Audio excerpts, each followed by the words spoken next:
जय जगन्नाथ बंधुगण आजिर एही नुआ वीडियो को आपण मानक स्वागत। पूर्वर जो मो वीडियो अपलोड करिथिली सेथिरे जणे भौणी मते क्वेश्चन करिसंती कि तांकर जेतेबेले सखाळ पूजा से करूचंती तो 9:30 टारू 10टा बाजी जाउछि।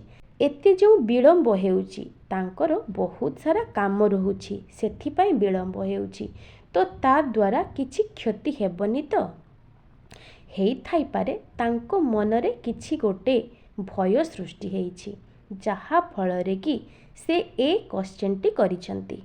एठी मु रियलिटी कथा आपण मानकु कहिबी। आज्ञा आजि कालिका जो लाइफस्टाइल हेई गलानी समस्ते बोधुए घरे सोइला बेलकु राति 12टा 12:30 हेउथिबो काहेकि ना हाँ ठीक अच्छी जो माने सर्विस होल्डर अच्छंती सेमानंकर टिके टाइम फिक्स रहउथिबो जो माने 9:30 रू 10टा भितरे सोई पारुथिबे सेमाने राति 4टारू उठिबा तांको पई कष्ट साध्य नुहे।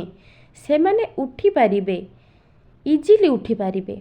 आज्ञा गोटे लोक केते समय सोइबो तो सेमाने जेमिति हेले भी 4टा राति उठी पारिबे किंतु जो माने 12टा 12:30 राति शोउचंती काम सारिकी सेमाने केते बेले उठिबे। आज्ञा आपण निजे चिंता करंतु तो मो निज कथा कहूची मु सोइला बेलकु 12टा 12:30 केबे केबे तो गोटाई भी हेई जाए लेखा लेखी करी सोइला बेलकु काहेकि ना मोर घर काम सारिला बेलकु जहाँ भी हेले 11:30 पाखापाखि हेई जाउची तो तापरे मु निजे फ्रेश हेबी लेखा लेखी करिबी एमिति हेला बेलकु सबु जिनिस पूरा बिखरा बिखरी हेई पड़िथिबो माने मु लेखुथिबी तो ता भितरे केते बेले मो आखि लाखी जाइथिबो कोठी खाता पड़िथिबो कोठी फोन पड़िथिबो माने सेमिति पूरा आलिया मालिया हेई पड़िथिबो।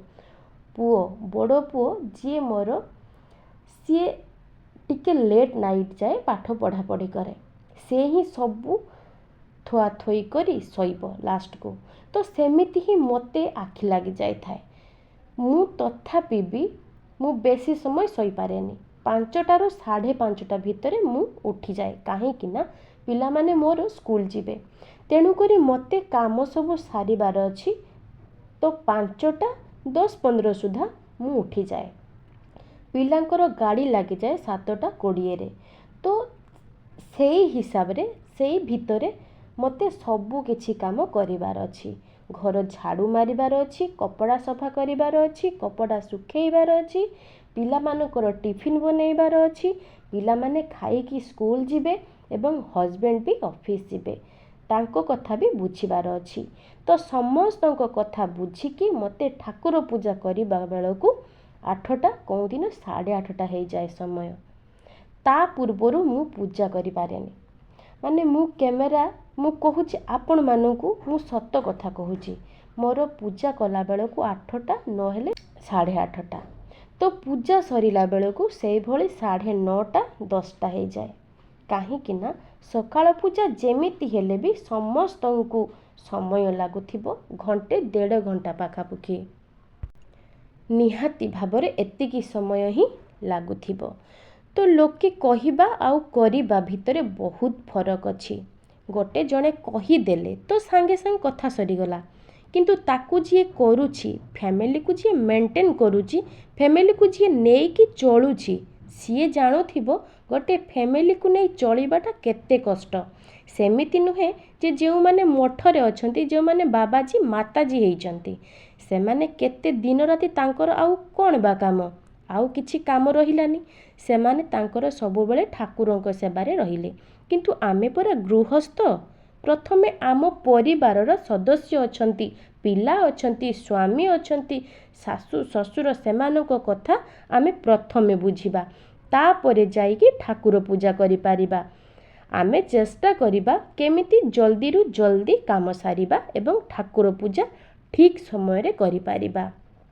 आज्ञा बेसी लेट हेले मते भी निजे को भल लागेनी माने चिड़चिड़ा लागे मते पूजा करने को जमा भी भल लागेनी खाली विरक्त भाव आसी जाए एते लेट ହେଇଗଲା କେତେବେଳେ ପୂଜା କରିବି କେତେବେଳେ ପୂଜା କରିବି ତ ସେଇ କଥାଟି ଆସିଯାଏ ମନ ଭିତରକୁ। ଆଜ୍ଞା ତଥାପି ତ ଦେଖିବାକୁ ପଡ଼ିବ ନା ସମସ୍ତଙ୍କୁ। ଆପଣ ନିଜେ ଚିନ୍ତା କରନ୍ତୁ, ଆପଣ ପୂଜା କରିବା ପାଇଁ ଯାଇଥିବେ, ଆପଣଙ୍କୁ ଆପଣଙ୍କ ହଜବେଣ୍ଡ ହୁଅନ୍ତୁ କି ପିଲାମାନେ ହୁଅନ୍ତୁ ବା ଆପଣଙ୍କ ଘରେ ଯେଉଁମାନେ ସିଙ୍ଗଲ ରହୁଛନ୍ତି ତାଙ୍କ ପାଇଁ ଏତିକିରେ ଶେଷ। ଯେମିତିକି ମୋ ପାଖରେ ଶାଶୁ ଶ୍ୱଶୁର ଅଛନ୍ତି, ତ ସେମାନେ ଡାକ ପକାଉଥିବେ କ'ଣ ଖାଇବୁ, କ'ଣ ରୋଷେଇ ହେଇଛି, କ'ଣ ଖାଇବୁ, ତ ସେଇଠି ଆପଣଙ୍କର ପୂଜାରେ ମନ ଲାଗୁଥିବ ତ ଆଗ ଆପଣ ପୂଜା କରିବେ ନା ଏପଟେ ବାରମ୍ବାର ସେମାନେ ଡାକୁଥିବେ ଆଉ ଆପଣ ଗୋଟେ ପରେ ଗୋଟେ ଆନ୍ସର ଦେଉଥିବେ।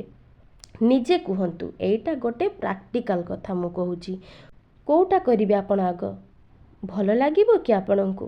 କେବେ ବି ଭଲ ଲାଗିବନି। ତ ତାଠୁ ଭଲ ଡେରି ହଉ ପଛେ ଆଗ ସମସ୍ତଙ୍କ କଥା ବୁଝି ନେବେ, ସମସ୍ତଙ୍କୁ ସବୁ କିଛି ଧରେଇ ଦେବେ, ତାପରେ ଯାଇ ଶାନ୍ତିର ସହ ଠାକୁର ପୂଜା କରିପାରିବେ। ସେ ଘଣ୍ଟେ ଲାଗୁ କି 1.5 ଘଣ୍ଟା ଲାଗୁ, ଗୋଟେ ମନକୁ ସନ୍ତୁଷ୍ଟି ମିଳିଥାଏ କି ଯାହା ହଉ ମୁଁ ଆଜି ଠାକୁର ପୂଜାଟି କଲି, ମୋତେ ବହୁତ ଶାନ୍ତି ମିଳିଲା। ସେଇଟା ଆପଣ ନିଜେ ବି ଫିଲ୍ କରିବା ଦରକାର। ତେଣୁକରି ମୋର ମତ ଯେଉଁଟା ସେଇଟା ମୁଁ ଆପଣମାନଙ୍କୁ କହୁଛି। ହଁ ଚେଷ୍ଟା କରିବେ, 9:30 10ଟା ବିଳମ୍ବ ହେଇଯାଉଛି ତ ତାଠାରୁ ଆଉ ଟିକେ ଅଧଘଣ୍ଟେ ଏପଟ ସେପଟ କରିବାକୁ ଚେଷ୍ଟା କରିବେ। ବାକି ଆପଣ କେତେବେଳେ ସକାଳୁ ଉଠୁଛନ୍ତି ସେଇଟା ତ ମୁଁ ଜାଣିନି, ଆଉ ଟିକେ ଯଦି ଜଲ୍ଦି ପାରିବେ ତ ଜଲ୍ଦି ଉଠିଯିବେ। ଯଦି ଧରାଯାଉ ଆପଣ 5:30ଟାରେ କି 6ଟାରେ ଉଠୁଥିବେ ତ ଟିକେ ଚେଷ୍ଟା କରିବେ ଜଲ୍ଦି ଉଠିବା ପାଇଁ, 5ଟାରୁ ଉଠିଯିବେ ଆଉ କାମ ଶୀଘ୍ର ସାରିବା ପାଇଁ। କାମ ତ ଶୀଘ୍ର ହେଉ କି ଲେଟ୍ରେ ହେଉ, କାମ ତ ଆମକୁ ହିଁ ସାରିବାକୁ ପଡ଼ିବ, ତ ସେଥିପାଇଁ ଗୋଟିଏ ସେଡ୍ୟୁଲ୍ ବନେଇବାକୁ ପଡ଼ିଥାଏ। ଦେଲେ ଧୀରେ ଧୀରେ ଜାଣିପାରିବେ ଯେ ମୋର ଏତିକି କାମ ଅଛି, ମୁଁ କେତେବେଳେ ସାରିପାରିବି। ତ ସବୁବେଳେ ମୁଁ ନିଜେ ବି ମଧ୍ୟ ଗୋଟେ ସେଡ୍ୟୁଲ୍ ବନେଇଥାଏ ଯେ ମୋତେ ଏତିକିରେ ଏତିକି ଟାଇମ୍ ଭିତରେ ମୋତେ ଏଇ କାମଟି କରିବାର ଅଛି, ଦେଲେ ମୁଁ ଆଉ କାମଟି ତାପରେ କରିପାରିବି। ତ ସେଇଟା ନହେଲେ କାମଟି ଠିକ୍ ଟାଇମ୍ରେ ସାରିପାରିବେନି। ତ ଯାହା ବି ହେଉ ସେମିତି କିଛି ବି ଆପଣ ମନରେ ଭୟ ରଖନ୍ତୁନି।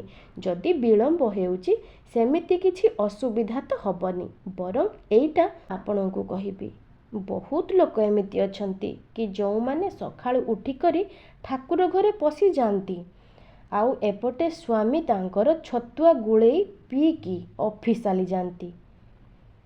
ଏମିତି ବହୁତ ଲୋକ ଅଛନ୍ତି ଆଜ୍ଞା। ସେ ପୂଜା ଠାକୁର ବି ଗ୍ରହଣ କରିବେନି, କାହିଁକି ନା ଆମେ ହେଉଛୁ ଗୃହସ୍ଥରେ ରହି ଆମର ପରମ ଧର୍ମ ହେଉଛି ପରିବାରର ସମସ୍ତ ସଦସ୍ୟଙ୍କ କଥା ବୁଝିବା।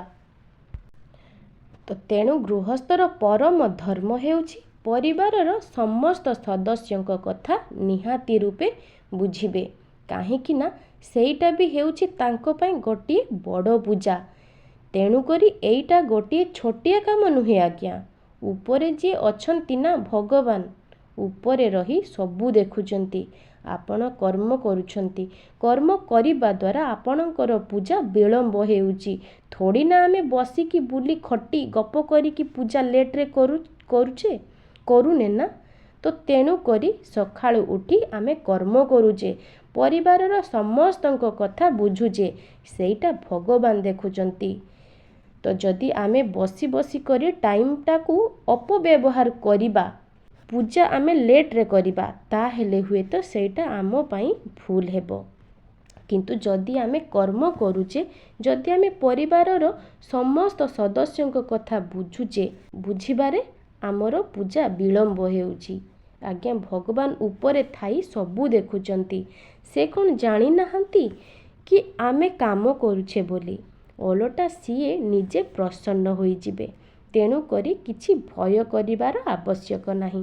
ଯଦି ବି ଲେଟ୍ ହେଇଯାଉଛି, ଦେଖନ୍ତୁ ଆପଣଙ୍କ କାମକୁ ନେଇ ତ ଆମେ ଜାଣିନୁ କାହା ପରିବାରରେ କ'ଣ କେତେ କାମ ରହୁଛି, କେତେ ଜଣ ମେମ୍ବର ରହୁଛନ୍ତି, କାହା ଉପରେ କେତେ ପ୍ରେସର ପଡ଼ୁଛି, ସେଇଟା ତ ଆମେ କହିପାରିବୁନି ନା ଏଇଠି ବସିକି। ତେଣୁକରି ଆପଣ ଆପଣଙ୍କ ହିସାବରେ, ଆପଣ ଯଦି ଲେଟ୍ ଉଠୁଥିବେ ତ ତାହେଲେ ଟିକେ ଚେଷ୍ଟା କରନ୍ତୁ ସବୁଦିନ ଟିକେ ଶୀଘ୍ର ଉଠିବା ପାଇଁ। ନହେଲେ ଯଦି ଆପଣ ଶୀଘ୍ର ଉଠିକି ବି ଯଦି ତଥାପି ବି ଆପଣ ଲେଟ୍ ହେଉଛନ୍ତି, ତ ତାହେଲେ ଆପଣଙ୍କ କାମକୁ ସାରି ଆପଣଙ୍କୁ ଯେତେବେଳେ ସମୟ ମିଳୁଛି ଆପଣ ପୂଜା କରିବା କଥା କରନ୍ତୁ। ସେଇଟା ଆପଣଙ୍କ ଉପରେ ଡିପେଣ୍ଡ କରୁଛି। ତେଣୁ ଲେଟ୍ରେ ମଧ୍ୟ ପୂଜା କଲେ ସେଥିରେ ଭୟ କରିବାର କିଛି ଆବଶ୍ୟକ ନାହିଁ। ଯଦି ଆପଣଙ୍କ ଉପରେ ସେତିକି ପ୍ରେସର ରହୁଛି ତ ଆପଣ ସମୟକୁ ଆପଣ ଯେତେ ଚେଷ୍ଟା କଲେ ବି ଶୀଘ୍ର ପୂଜା କରିପାରୁନାହାନ୍ତି, ତ ସେଥିରେ କିଛି ଡରିବାର ନାହିଁ। ବନ୍ଧୁଗଣ, ଆଜି ଆଉ ଗୋଟିଏ ପ୍ରଶ୍ନର ଉତ୍ତର ମଧ୍ୟ ଜାଣିବା। ଆମେ ପୂଜା କରିବା ସମୟରେ ଯେଉଁ ଶଙ୍ଖ ବଜାଉଛୁ ସେଇଟା ପୂଜା ସାରିବା ପରେ ବଜେଇବା କି କେତେବେଳେ ବଜାଇବା? ତ ଫାଷ୍ଟ ଆପଣ ଠାକୁରଙ୍କୁ ସ୍ନାନ କରେଇ ଦେଲେ, ସିନ୍ଦୁର ଚନ୍ଦନ ଅର୍ପଣ କଲେ, ପୁଷ୍ପ ଅର୍ପଣ କଲେ, ତାପରେ ପ୍ରଭୁ ନାରାୟଣଙ୍କୁ ତୁଳସୀ ପତ୍ର ଅର୍ପଣ କଲେ, ମହାଦେବଙ୍କୁ ଆପଣ ବେଲପତ୍ର ଅର୍ପଣ କଲେ, ଧୂପ ଦୀପ ଲଗେଇ ଦେଲେ, ନୈବେଦ୍ୟ ବି ଠାକୁରଙ୍କ ପାଇଁ ରଖିଦେଲେ। ତ ଯେହେତୁ ଆମେ ପ୍ରତିଦିନ ପଞ୍ଚ ଉପଚାରରେ ପୂଜା କରିଥାଉ, ଗନ୍ଧ ପୁଷ୍ପ ଧୂପ ଦୀପ ନୈବେଦ୍ୟ ପଞ୍ଚ ଉପଚାରରେ ଠାକୁର ପୂଜା କରିଥାଉ, ତ ପଞ୍ଚ ଉପଚାରରେ ଆପଣ ସବୁ ଜିନିଷ ଆପଣ ଯୋଗାଡ଼ କରି ରଖିଦେଲେ। ତାପରେ ଆପଣଙ୍କର କାମ ଆସିବ ଶଙ୍ଖ ବଜେଇବେ।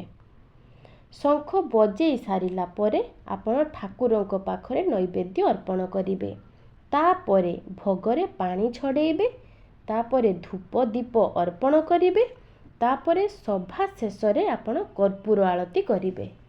ତ ଆପଣମାନେ ଜାଣିପାରୁଥିବେ ଏବେ ଶଙ୍ଖ କେତେବେଳେ ବଜେଇବେ ବୋଲି। ଆପଣ ସବୁ ପୁରା ଯୋଗାଡ଼ କରି ରଖିଦେବେ, ଠାକୁରଙ୍କୁ ସିନ୍ଦୁର ଚନ୍ଦନ ପୁଷ୍ପକୁ ଅର୍ପଣ କରିଦେବେ, ନୈବେଦ୍ୟ ବାଢ଼ିକି ଥୋଇଦେବେ, ଧୂପ ଦୀପ ଲଗେଇ ଦେବେ, ବାସ୍। ତାପରେ ହେଉଛି ଆପଣ ଶଙ୍ଖ ବଜେଇବେ। ଶଙ୍ଖ ବଜେଇ ସାରିଲା ପରେ ଆପଣ ନୈବେଦ୍ୟ ପାଣି ଛଡ଼େଇ ଦେବେ, ଧୂପ ଦୀପ ଅର୍ପଣ କରିବେ, ତାପରେ କର୍ପୂର ଆଳତି କରିବେ। ତ ଶଙ୍ଖଟା କେବେ ବି ପୁରା ପୂଜା ସରିଲା ପରେ ପୁରା ଲାଷ୍ଟକୁ ବଜା ଯାଏନି। କେଉଁ ସମୟରେ ବଜେଇବେ ମୁଁ ଆପଣଙ୍କୁ ବଢ଼ିଆ ଭାବରେ ବୁଝେଇଦେଲି। ଆଶା କରୁଛି ବୁଝିପାରିଥିବେ। ତ ବନ୍ଧୁଗଣ, ମୁଁ ଆଶା କରୁଛି ଭିଡ଼ିଓଟି ଆପଣମାନଙ୍କୁ ଭଲ ଲାଗିଥିବ। ଯଦି ଭିଡ଼ିଓଟି ଭଲ ଲାଗିଥାଏ ଲାଇକ୍ କମେଣ୍ଟ ସେୟାର କରିବାକୁ ଜମା ବି ଭୁଲିବେନି। ଏମିତି ନୂଆ ନୂଆ ଭିଡ଼ିଓ ଦେଖିବା ପାଇଁ ଚ୍ୟାନେଲକୁ ସବସ୍କ୍ରାଇବ୍ କରିବେ। ରହୁଛି, ନମସ୍କାର।